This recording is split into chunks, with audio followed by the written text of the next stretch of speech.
Hello and welcome back to Never Seen It Film Club, the film club where we watch films that you've never seen. You might not recognise it because it's been a while because we've been on a hiatus for busyness reasons and also we're just very tired, but mainly busyness. Just in case you do need a reintroduction, my name is Emma Bainbridge. I am the streaming producer and content creator here at Accidental Theatre, and joining me as always, he's handsome, he's suave, he is Robert J. Simpson from City Punked. Thank you very much. I'm very confused today. It's been too long. He's been on a bus for a long time to get here, guys. We are very fortunate to have Robert in the building because he went and left us. Why you want to leave me? The big schmokes of Newtownards and Belfast for the smaller schmokes of a different county. You say that, I'm in Belfast, I think, probably more more now than I was before I moved, which is quite nice. It sort of feels like, I'm actually having to travel with intent. Well, there we are. That's always nice. Apparently it's quite good for you psychologically. But maybe. I wouldn't know. I'm just in this building, in this basement, 24 hours a day. That's not true. I've definitely seen on your socials you're occasionally in the pub. Go to the Winchester, have a nice cold pint, and wait for all this to blow over. Oh, yeah, well, that's true. So occasionally I will sneak out the side door and get to the pub.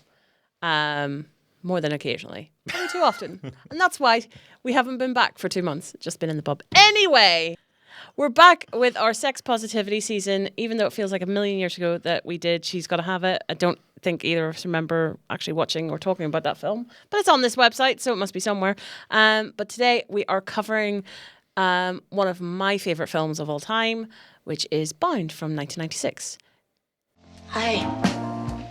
My name's Violet. We heard you working in here, and I was just wondering if you'd like a cup of coffee. An open invitation like Violet comes once in a lifetime.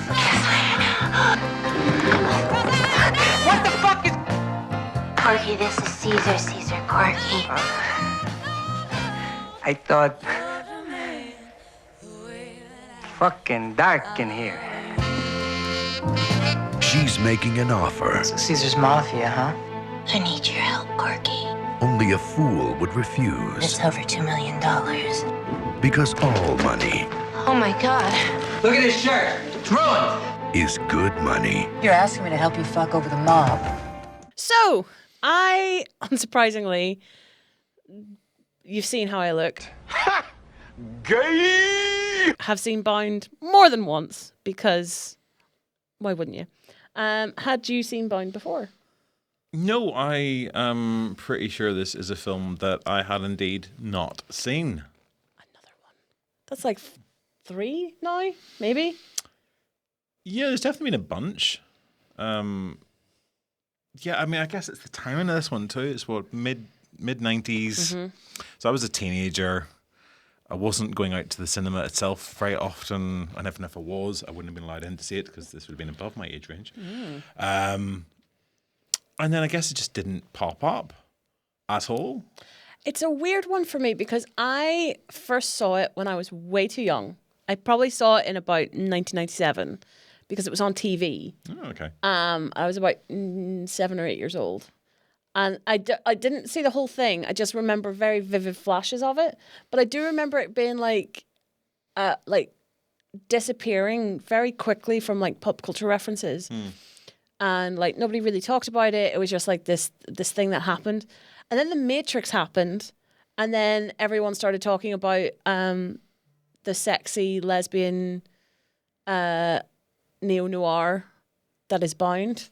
By everyone, I mean the gay people that I knew would talk about it because they were like, The Matrix is like such an allegory. And I was like, okay, but what about this film, which I prefer as a better insight? But anyway, so yeah, I remember it being around, but it wasn't like a cult classic, and I still don't think it is. I don't think it's reached that status, except for queer women.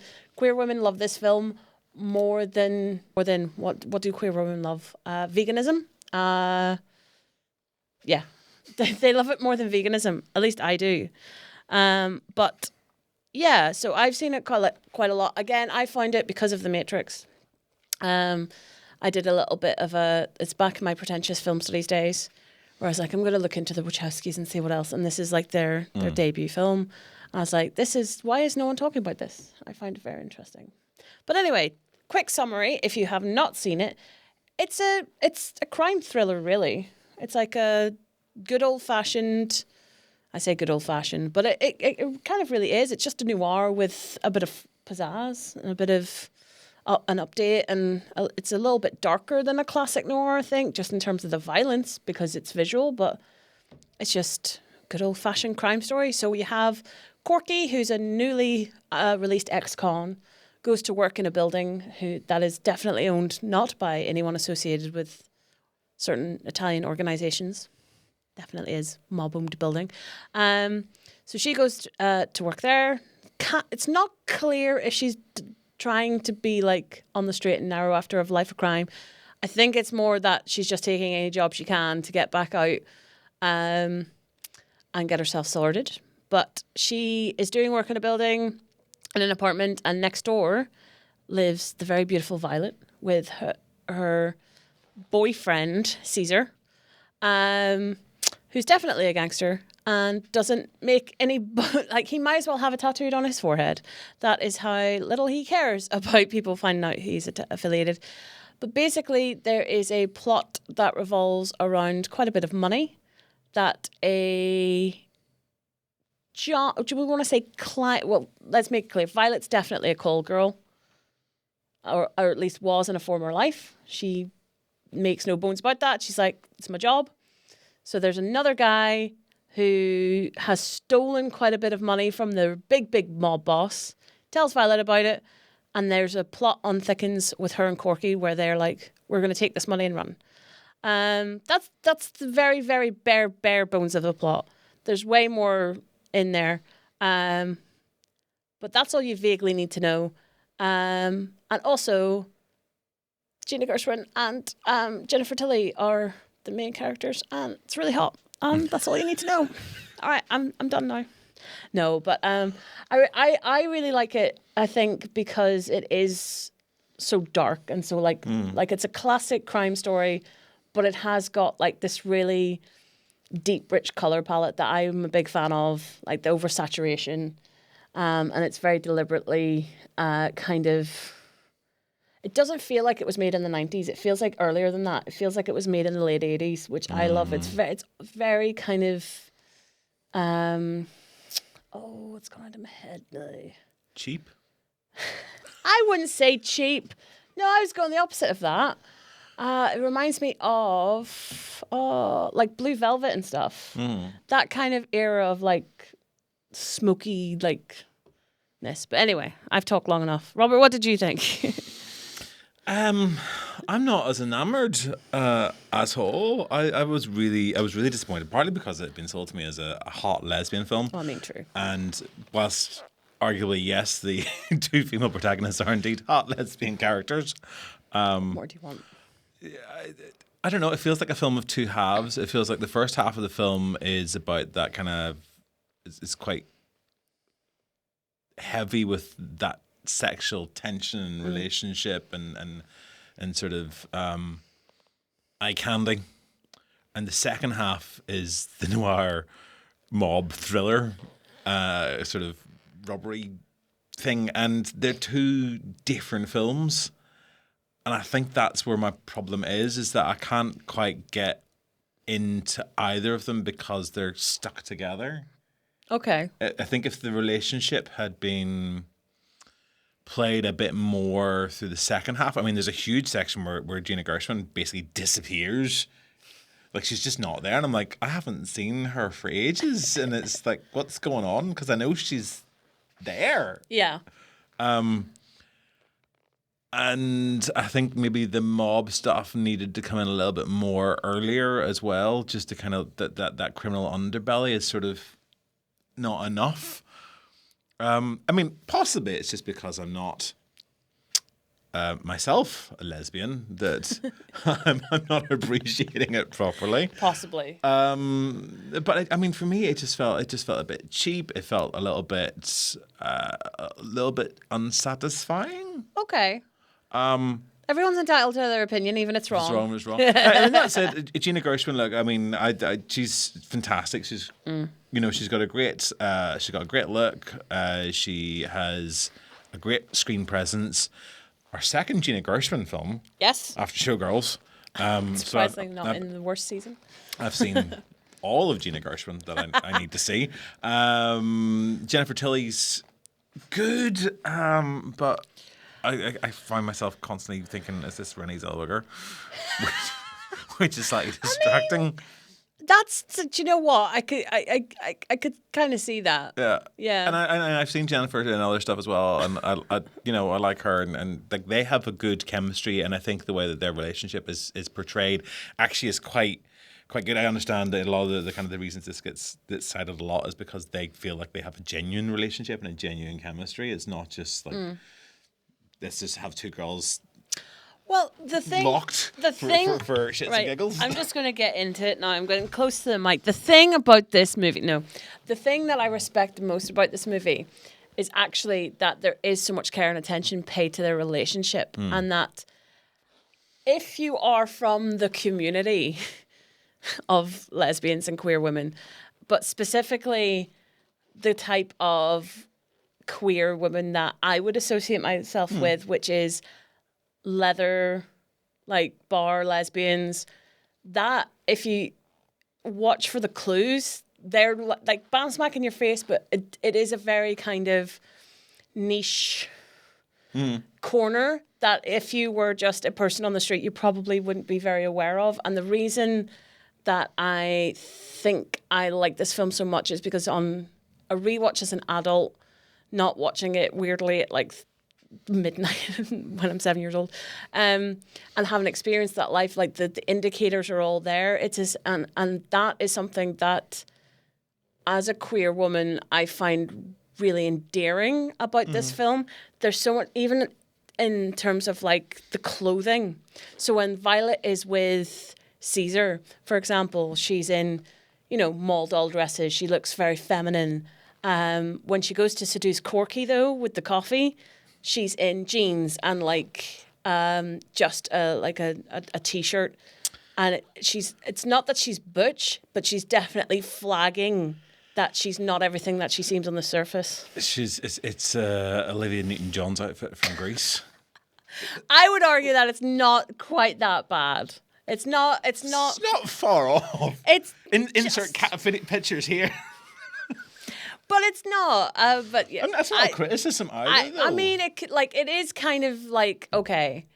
But she definitely. But my point is that she's definitely flagging that she's like I'm not what I appear to be. So I mean, is it a case then of I mean, you sort of feel seen watching this, and that's for sure. That's that recognition, the acknowledgement of that community. And seeing yourself depicted on screen is hugely important. I think so, and especially Gina Gershon as well. Like her whole look, it's again very 90s, but like this like butch, and unashamedly butch, and like she's not trying to hide it ever. Like there's that really great moment when Caesar walks in them in the first instance, where they're definitely doing stuff, but. They like spring apart, and he like is about to lose his shit, and he just is like fucking dark in here because he thinks she's a boy, and you're like, well, yeah, that's because as butch people, that's the look we're going for. It's not that they want to be boys or whatever. It's just, but that's what we go for, and it's really rare to see that done well in film. And I think again, the care and attention to those details. Now that both of the Wachowski siblings are out lesbians, is quite fun for me because I'm like, well, they were definitely interested in like that world and that kind of kink and that kind of motorcycle dyke. Like thing that we never get to see properly on film unless it's a stereotype. And I think what I appreciate about this film is that Gina Gershon is butch, but she's beautiful. Like there's no kind of attempt to just like over feminize her. She's allowed to just exist in that world, and that's what Violet finds really attractive, and that's what I felt like the two of them, that dynamic really attractive. And then on the flip of that, the thing that you don't like about the film is it feeling in two halves, I really do like, because again, it's like there's enough care and attention spent to their relationship so that you can reasonably believe that they would take on the mob and like flee together. So for me, I'm like, that is really important to see that kind of growth of their relationship and that kind of attention paid to like, well, why do they like feel this way? And to see it. And then for me, it doesn't just disappear. For me, it's like it's become established so that you don't have to focus on it anymore. So then it's like, for me, it's just a swap of focus. But again, I am a queer person. And like that for me, like that kind of side of their relationship is really important in establishing why they're willing to risk everything for each other. I mean, I don't think I'd be any less critical of it if it was any other variation of couple that we're talking about. I mean, I think for me, it's literally a narrative issue, and it feels like the whole action takes place over a very few days. It's not clear what the time frame is for everything, and then there's a lot of ellipses as well. There are points where there's stuff that's missing in terms of the timing, and I guess it may have just been the mood that I was in when I was watching it. Possibly. But for me, I felt sometimes the timeline was a little bit confusing. I thought stuff was jumping ahead maybe quicker than it should have been, and consequently their relationship seems very, very intense, very, very quickly. And I understand, and I completely recognise that sometimes relationships do happen like that. You know, that you find a connection with someone and it's really intense right from the off, and you're willing to do all kinds of mad things like stealing from the mob. Yeah. You know, and so that, you know, I can accept that. I maybe couldn't have accepted it when I was in my 20s, but I can accept it now. But something for me is just not completely there, and it may just be even just the aesthetics of it, or it's just felt for me sometimes like I was watching a kind of an okay TV movie, which is, you know, my same problem I have with Mommy Dearest. Mommy Dearest. Yeah. Yeah, no, that's fair. So I mean that's an aesthetic thing. That said, you know, there was a point I'd completely forgotten this was a Wachowski production, and there were points during this where I was watching it and thinking, oh, that's a bit Matrixy. So there's obviously something about their style that's in this, even without that kind of big budget that's there. And for that reason alone, that makes it of some sort of interest. But yeah, I mean, it's not to dismiss at all the way the sexuality is depicted. I mean, I thought what's interesting there is that it felt to me there was a little bit of bi-erasure. That's probably very fair. Because Jennifer Tilly's character definitely feels like a bisexual, but they're not. She's never ever able to admit that. Sorry, it just makes me laugh because I'm like, it is very typical bisexual to have like a boyfriend, but then like go and flirt with the hot butch girl next door. I'm like, again, Voice of experience. Mirrors being held up. No, I think that's very valid. I do think that because she's not actually able to say to Gina's character that, you know, I like both. Yeah, she's quite emphatic about trying to portray herself as a fellow lesbian.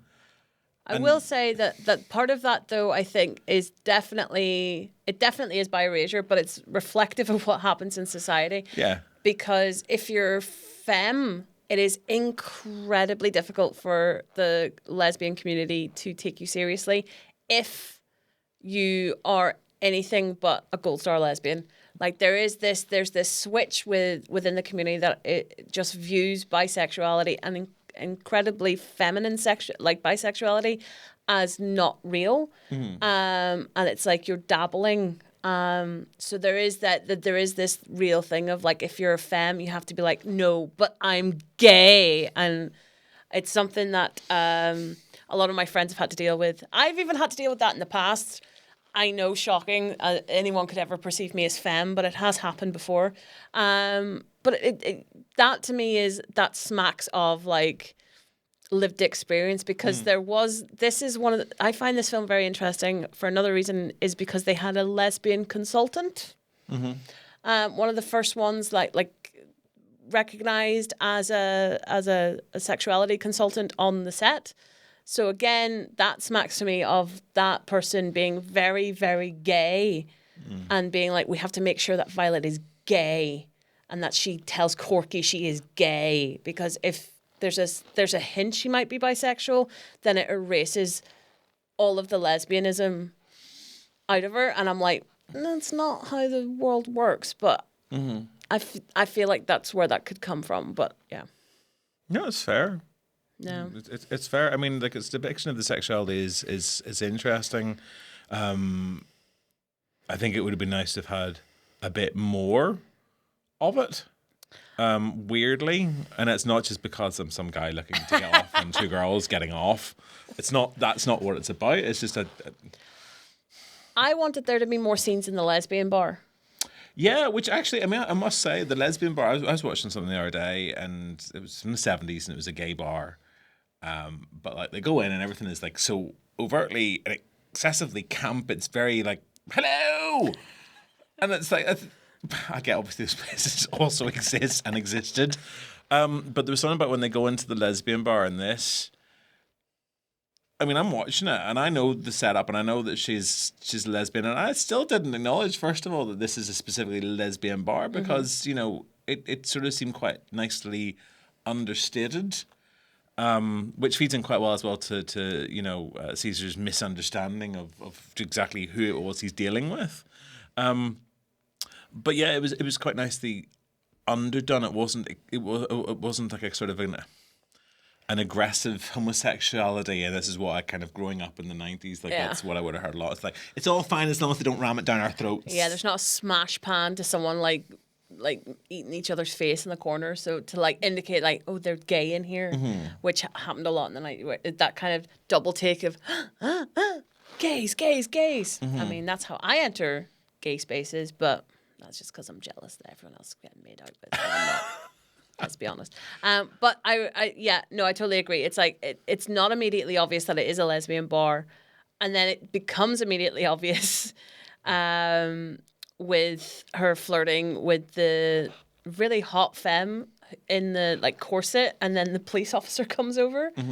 I could watch that all day on a loop because it just brings me so much joy, because to me those women look really gay, and it's not like this Hollywoodification of like, it's not male gazy at all, which is interesting. I think that's the words that I'm trying to find. I'm like, that scene in particular, and I would say even the sex scene to a certain degree, it's very much for the queer gaze, not the male gaze, because the police officer is not someone that you would say is conventionally attractive for a man to be interested in, but she has this really hot girlfriend, and you're like, well, that's because queer women like other queer women. We think we're hot.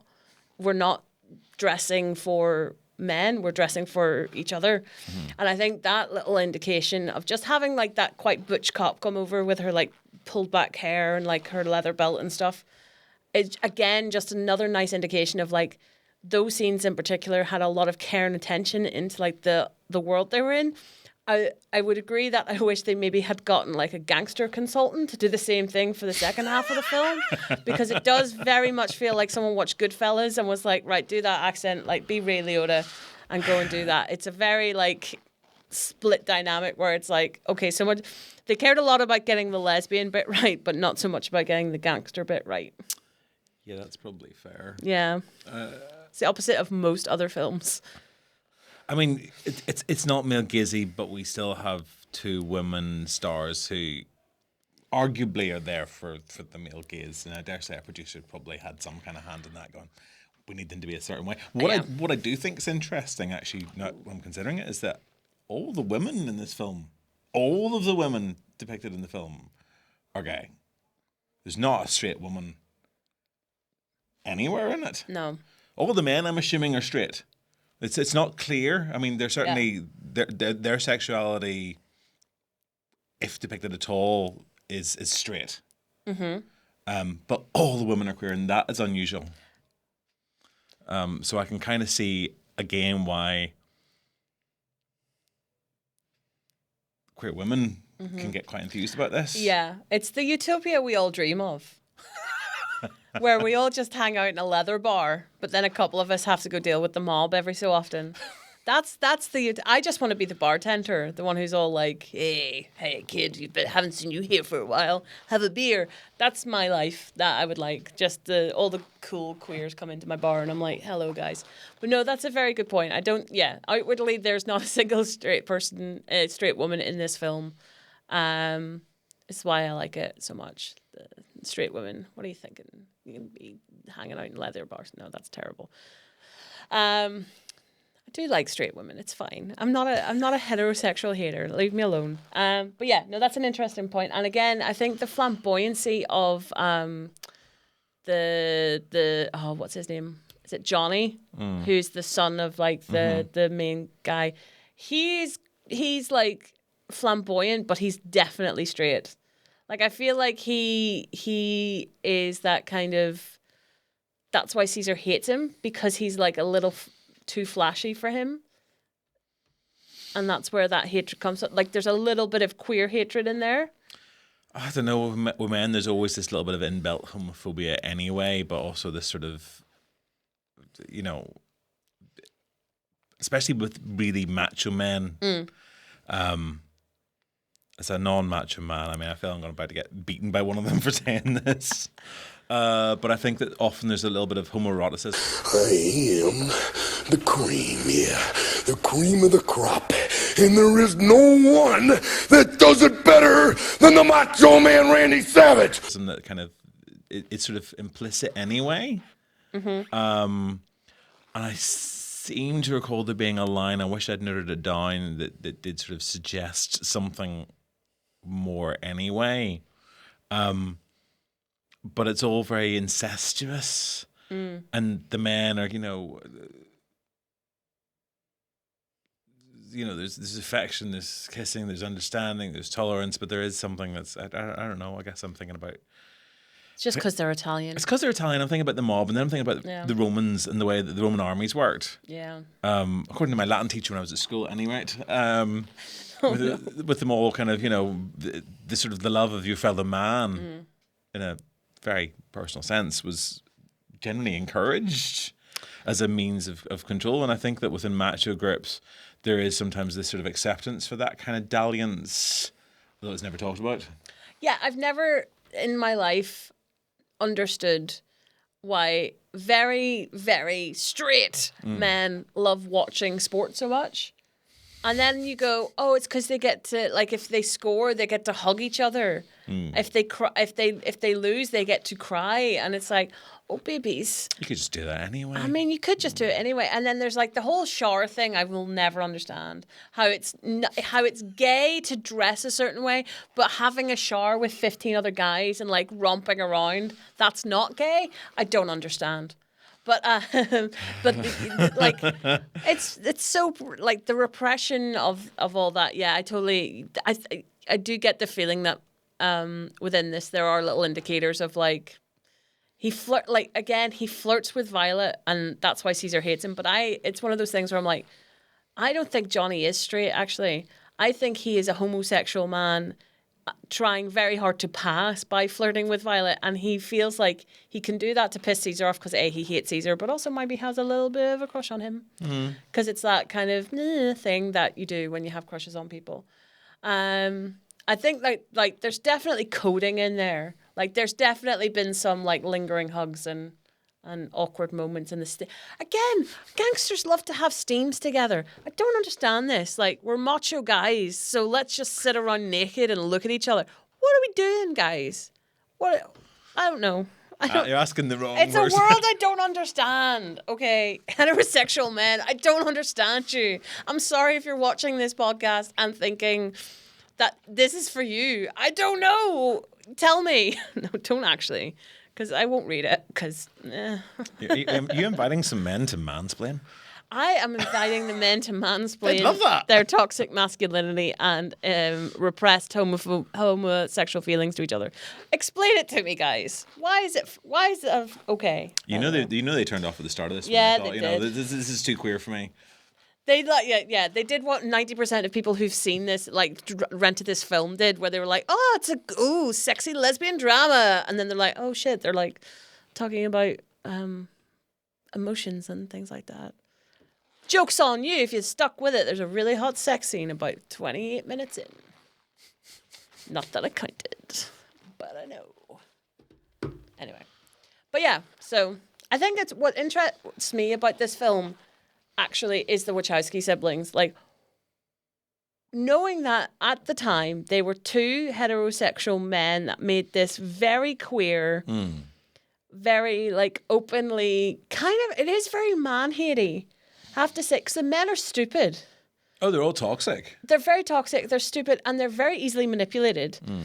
And then now both of them are openly trans, openly queer women. And I'm like, it's so interesting to me because everyone, again, I think we talked about The Matrix at the start as being an allegory for the trans experience and like being queer and like being in the closet and being manipulated. If you want to think about it that way, there is a huge school of thought that that's what the Matrix movies are about. Just, it's open to interpretation. But when you think about that and then you watch this film, you're like, oh, wow. Yeah, it's very, very obvious to me that it's there with the queerest people on the planet. And like the Matrix is definitely queer, even though fucking dweebs who live in their mum's basements would like to argue otherwise. Red pill, like, again, to me, the fact that these new like Matt Rife types have latched on to the Matrix to be like, oh, you take the red pill or the blue pill. Like, I'm woke. You take the blue pill. The story ends. You wake up in your bed and believe whatever you want to believe. You take the red pill. You stay in Wonderland. And I show you how deep the rabbit hole goes. I know what's going on, all these like Meninist conspiracy theorists, and you're like, fucking queer women made this film. It's queer, guys. What's that say about you? Gay! Sorry, I don't know where that came from. I just went on a little rant there about Meninists. I'm sorry. But I mean, anyway. I suppose that's an issue where people connect with whatever they're going to connect with for whatever reason. It doesn't matter what the directors intend or what the directors are thinking about. There's all sorts of stuff here that can connect with an individual. I certainly think the argument about the Wachowskis being at that point apparently heterosexual men and have now become full-fledged lesbians through their trans experience. I mean, I suppose the constant in that is the film does depict women generally with very flattering attitude, and I suppose the discomfort in their own selves. You could read arguably into the fact that the men in this are all completely horrible. They're pretty toxic. They're not particularly attractive either. I don't think. I don't see anything of merit within any of them. You kind of left. It's just about power and getting one over. And I do think that there is I think visual motifs as well. I mean, I keep on saying that falling into the gallons of white paint as the blood kind of oozes through. I can't not see that as some sort of representation of bodily fluids. This will get us taken down from YouTube. No, that I think, it's definitely that. Like, I think it's semen and menstruation, surely. Yeah, I would argue that it's definitely the victory of the feminine over the masculine in that regard. That's how I would interpret that. Yeah. And again, I think what you say is very valid about the men being like unattractive and like it's not that they're unattractive, they're all older. The only one that has any compassion is like definitely like this father figure. Oh yeah. But the rest of them, they're not like conventionally good looking. They are all a little bit stupid. They're children. That is exactly what they are. Yeah. The infight. It's the playground. Yeah. It's like playground with guns and money. And you do get the feeling that like Violet and Corky are just like these kind of overseers of everything and are able to, like, it's how easily and how quickly they can be manipulated with sex as well is quite frightening. The fact that, like, Violet flirts with one of them one time and then he's like, oh, by the way, I've stolen like $2 million from the mob. Don't tell anybody. I'll tell you, but it's okay. Like, she's and she gets what she wants by using her openly, like using her body and using her sexuality to her advantage, but yet retains all of her smarts. Like, it's not that she's portrayed as a bimbo who's just doing this for the crack. It's definitely a target. Like, she's the one who comes up with the plan. She's like, this is what we can do. Corky does the fine details, but it's ultimately Violet has the backbone to go back and be like, this is what we can do. So she's very, like, so she and Corky are smart, and then the gangsters are just stupid little boys that they can get one over on. Yeah, although I do think that Violet uses her sexuality for everybody. I mean, I think that Corky is albeit willing. I think she's also fallen foul of Violet's overt sexuality and manipulation, and she was very aware of it because she talks it through. That was the point where I thought I saw myself there, like talking through like what the potential of, you know, the manipulation of that relationship about, you know, like, is this part of your master plan all along? And here's how you could be playing me, which is, you know, a very self-aware thing to do. And yet still with that knowledge that she could be getting played, Corky is willing to advance the plan further. It's an interesting, that I guess is an interesting dynamic when I sit down and I think about it. I just didn't enjoy the film enough whilst watching it, and that's, I suppose it's frustrating, and maybe I just need to watch it again in a different kind of mood. Possibly. But I think the fact that Corky has the intuition to be like, I understand what you're doing, whereas none of the men do, because they just see Violet as a sexual object with no brain. But Corky's aware enough to be like, you didn't get to where you are playing the game that you're playing without having some kind of... Caesar almost gets it. There is a point where he says, he just misses who... he misses who it is that's behind it. I mean, he just assumes that the relationship... Because, he's like, you know, Victorian society. He's sort of oblivious to the lesbianism. Yeah. It's just like, you know, you could have helped him in rather than you could have helped her. It's just so naive. Yeah. God bless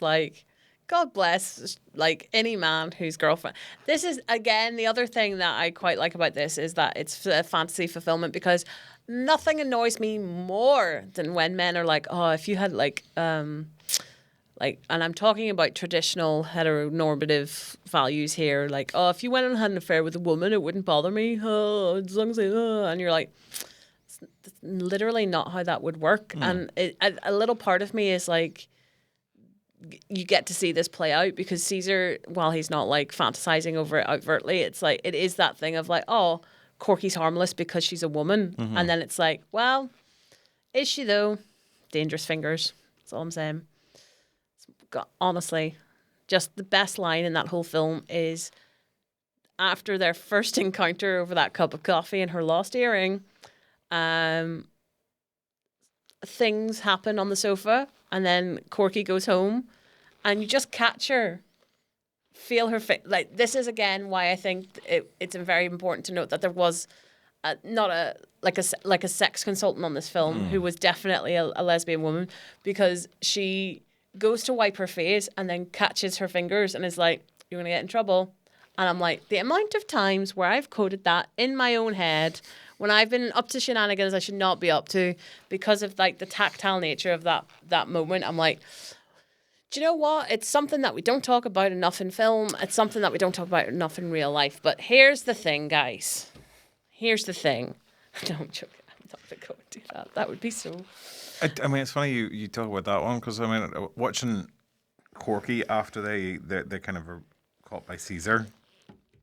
This is last night.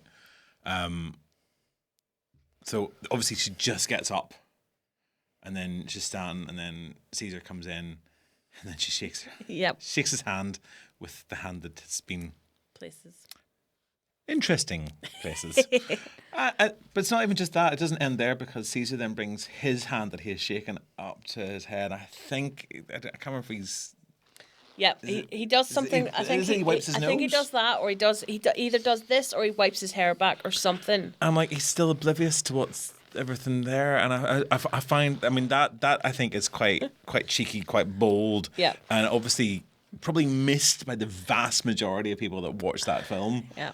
I just wish they'd put that. Like, I wish that we could go back in time and put the line from Spider-Verse in there. I just washed my hands. That's why they're wet. No other reason. That's another line that I quote all the time. But yeah, it is this oblivious nature of like how many women he clearly has not satisfied in a way that he doesn't recognize that's aroma, or texture or anything. But my other favorite moment is like another great line is when they've like Corky and Violet have gone to Corky's weird apartment bed that exists somewhere that doesn't come back, where they go and have they finally get to have sex, and right as like it comes out of it, like Corky's like lying backwards, like Gina Gershon's like backwards on, and she just goes, "I can see again," and I'm like, I don't know a woman alive who has not felt that feeling where it's been a while and suddenly you're like, oh, it's Technicolor now. I'm like, whew. Again, I'm like, realistic expectations of sex with women.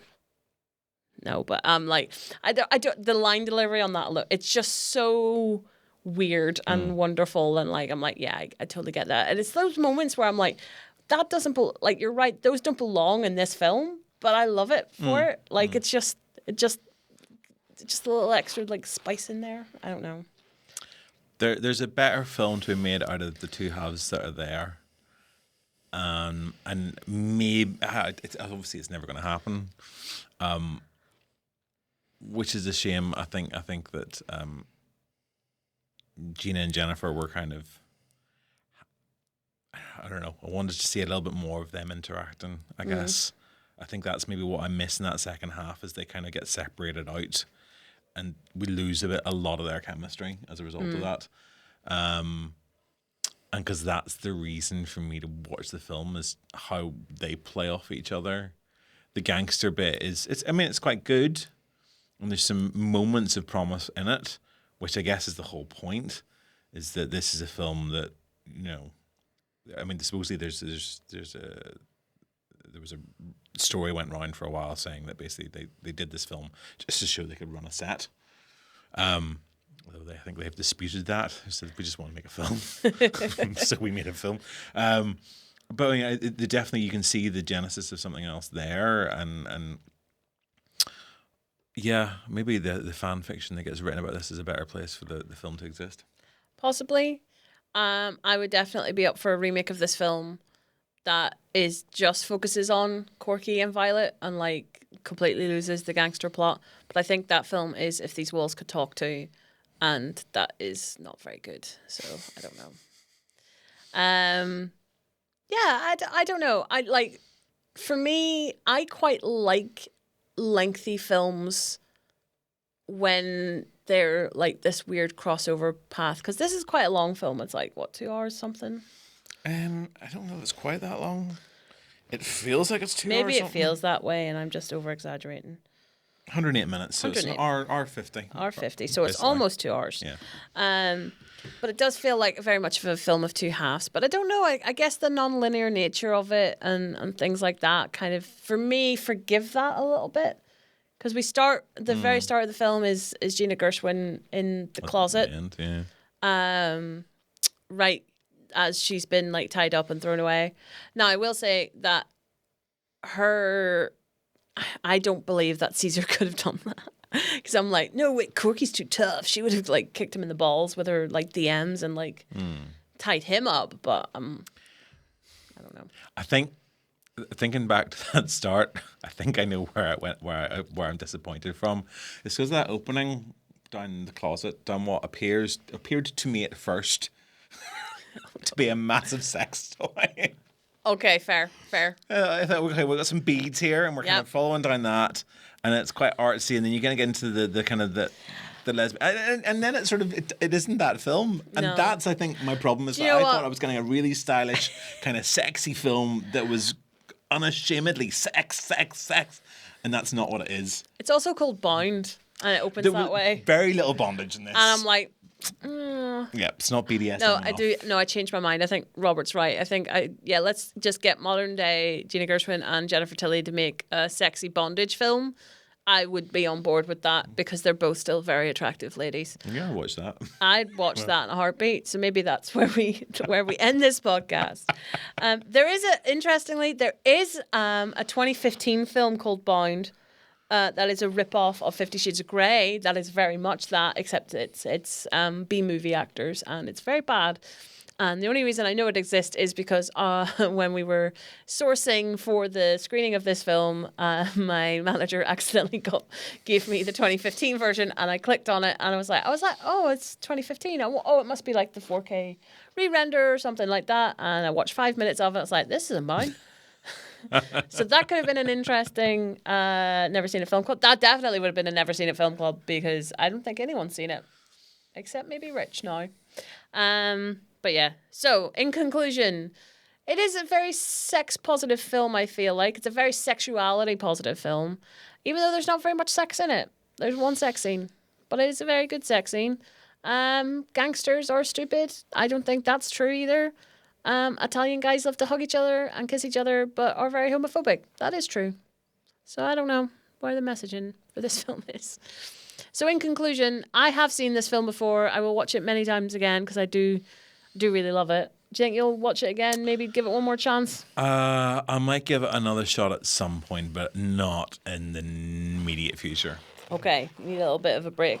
Yeah, I mean, I felt after watching last night, I'd rather watch Showgirls again. I was going to say you should do a Showgirls Bound double bill, but switch it halfway through. So when you're halfway through Showgirls and you can't quite, then you switch to Bound, and then when Bound gets there, maybe that's the backstory to Gina Gershon's character in Showgirls. I mean, I do feel the two films feel like they belong together. There has to be a box set somewhere that exists that's Bound and Showgirls, and if you find that, please send it on to us because I would love to have that in my DVD collection. That'd be amazing. All right, so that was Bound. That's another film that we've watched this season. If you have enjoyed this podcast, I don't understand why you wouldn't because we're fucking amazing. But you can follow Accidental Theatre on most things at Accidental Theatre on all the usual bits and bobs, Instagram, Facebook, all that nonsense. And you can follow Robert and Cinepunked at... You'll get Cinepunked mostly at Cinepunked, that's CinePunked. On some of the things we're Cinepunked Film. And you'll find me under my own name, or as Avalard, Avalard. There you go. So go follow all of our social media, please. Thanks. We'll see you next time. Bye.